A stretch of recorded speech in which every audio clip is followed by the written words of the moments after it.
O Senhor esteja convosco, Ele está no meio de nós. Proclamação do Evangelho de Jesus Cristo segundo João. Glória a vós, Senhor. Ao anoitecer daquele dia, o primeiro da semana, estando fechadas, por medo dos judeus, as portas do lugar onde os discípulos se encontravam, Jesus entrou e, pondo-se no meio deles, disse: A paz esteja convosco. Depois destas palavras, mostrou-lhes as mãos e o lado. Então os discípulos se alegraram por verem o Senhor. Novamente Jesus disse: A paz esteja convosco. Como o Pai me enviou, também eu vos envio. E depois de ter dito isto, soprou sobre eles e disse: Recebei o Espírito Santo. A quem perdoardes os pecados, eles lhes serão perdoados. A quem os não perdoardes, eles lhes serão retidos. Tomé, chamado Dídimo, que era um dos 12, não estava com eles quando Jesus veio. Os outros discípulos contaram-lhe depois: Vimos o Senhor. Mas Tomé disse-lhes: Se eu não vi a marca dos pregos em suas mãos, se eu não puser o dedo nas marcas dos pregos e não puser a mão no seu lado, não acreditarei. 8 dias depois, encontravam-se os discípulos novamente reunidos em casa, e Tomé estava com eles. Estando fechadas as portas, Jesus entrou, pôs-se no meio deles e disse: A paz esteja convosco. Depois disse a Tomé: Põe o teu dedo aqui e olha as minhas mãos. Estende a tua mão e coloca-a no meu lado. E não sejas incrédulo, mas fiel. Tomé respondeu: Meu Senhor e meu Deus. Jesus lhe disse: Acreditar-te porque me viste? Bem-aventurados os que creram sem terem visto. Jesus realizou muitos outros sinais diante dos discípulos que não estão escritos neste livro. Mas estes foram escritos para que acrediteis que Jesus é o Cristo, o Filho de Deus, e para que, crendo, tenhais a vida em seu nome. Palavra da salvação. Glória a vós, Senhor. Amados irmãos e irmãs, sejam todos bem-vindos e bem-vindas ao segundo domingo da Páscoa, domingo da Misericórdia. O tempo da Páscoa é marcado pelas sucessivas aparições de Jesus entre os apóstolos, mostrando que ele havia ressuscitado e continuava vivo entre eles. Nesses primeiros domingos, essas aparições são bem acentuadas. Ele vai aparecer de diversas maneiras e em situações inusitadas, sobretudo no cotidiano da vida dos apóstolos. Aparecerá na figura de um jardineiro, ou seja, de pessoa simples, trabalhador, humilde. Vemos isso quando aparece pela primeira vez a Maria Madalena. Ou então na figura de peregrino, de alguém que vai caminhando como um migrante, quando ele aparece aos 2 discípulos de Emaús. Ou a figura de um pedinte mesmo, um mendigo à beira do mar da Galileia, quando os apóstolos estão pescando e ele aparece na margem e pergunta se eles teriam alguma coisa para comer. E aparece no Evangelho de hoje como se fosse um fantasma, entrando num recinto fechado onde eles estavam encerrando seus medos. Tudo isso para provar a sua ressurreição e para animá-los na continuidade da missão. Veja a sabedoria do nosso Mestre. Somente quando tiveram certeza de que ele havia de fato ressuscitado, é que eles seguiram adiante e fizeram o que ele havia mandado. Como vemos na primeira e segunda leitura também, de hoje basta conferir. Na primeira leitura, por exemplo, dos Atos dos Apóstolos, vemos sinais e prodígios que eles realizavam, certo da ressurreição de Cristo. Vale lembrar que o livro dos Atos dos Apóstolos, como primeiro nome diz, narra os feitos dos apóstolos logo após a ressurreição. Por isso é muito importante ter presente a mensagem que ali é reconhecida a partir do ensinamento dos apóstolos, que, vencendo o medo, dão continuidade à missão de Jesus. O texto de hoje no Evangelho de João traz os discípulos de portas fechadas, com medo das autoridades dos judeus. Mais que as portas do recinto, eles estavam com o coração fechado.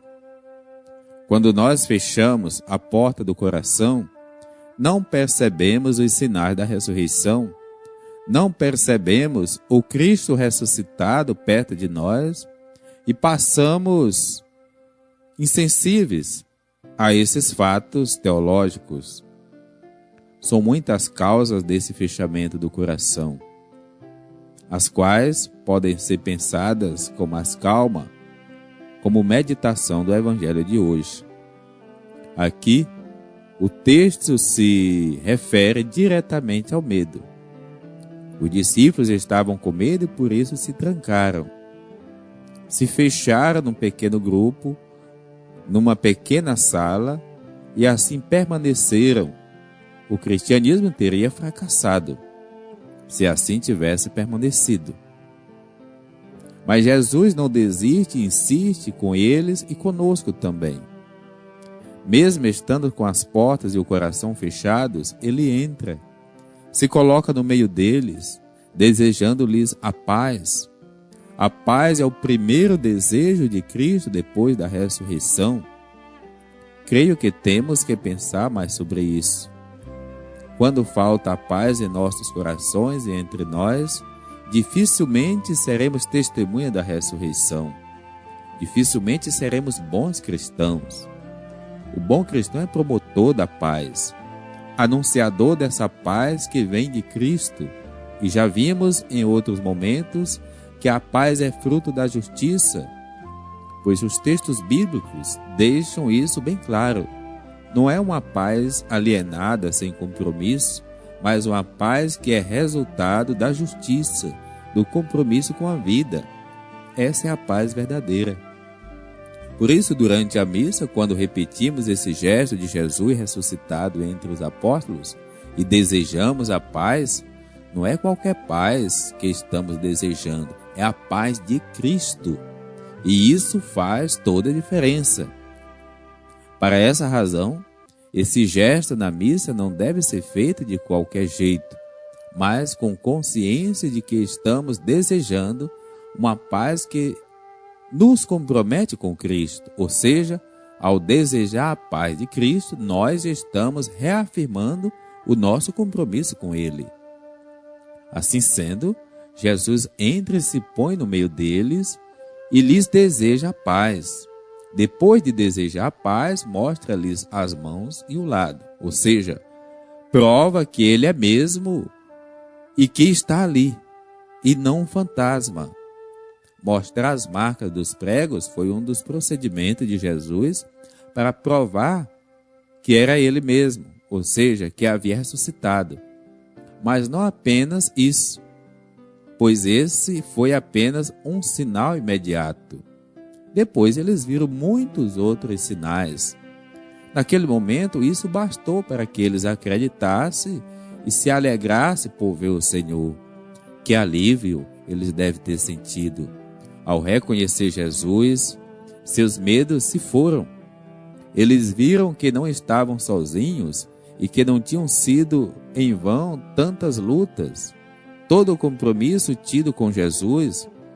Agora começava um novo tempo e eles seguiram adiante na missão, fazendo prodígios, como vimos na primeira leitura. Jesus insistiu na paz e repetiu isso por 3 vezes no Evangelho de hoje, mostrando o quão importante é ter a paz e promovê-la. Depois de desejar a paz, Jesus os envia em missão. Ele envia os seus apóstolos como o Pai o havia enviado, ou seja, os apóstolos receberam a mesma autoridade de Jesus, por isso faziam prodígios. Receber a mesma autoridade de Jesus não significa que eles não teriam dificuldade. Jesus teve muitas dificuldades, passou por muitas situações, tanto que foi levado à cruz. E os apóstolos também iriam passar como os apóstolos de hoje também passam. Mas se eles permanecessem firmes, confiantes, venceriam e a missão não fracassaria, como não fracassou, por isso ela chegou até nós. Jesus então sopra sobre eles o Espírito Santo. Pentecostes, no Evangelho de João, acontece no mesmo dia da Páscoa. Esta é uma característica desse texto. Junto à Páscoa e Pentecostes, receber o Espírito Santo significa receber o aval para a missão ou para a continuidade da missão de Jesus. Jesus estaria presente em cada ato dos seus apóstolos, dos seus discípulos, enfim, de cada cristão que agia em nome dele, fazendo o bem. Por isso nós recebemos no batismo o Espírito Santo. Por isso nós somos batizados em nome da Trindade Santa, Pai, Filho e Espírito Santo.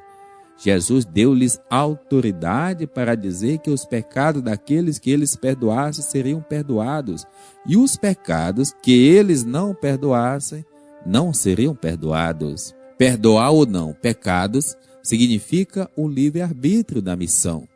Significa responsabilidade, decisão, compromisso. Isso nos faz lembrar o sacramento da confissão, da reconciliação, quando o sacerdote, em nome de Cristo, dá a absolvição dos pecados.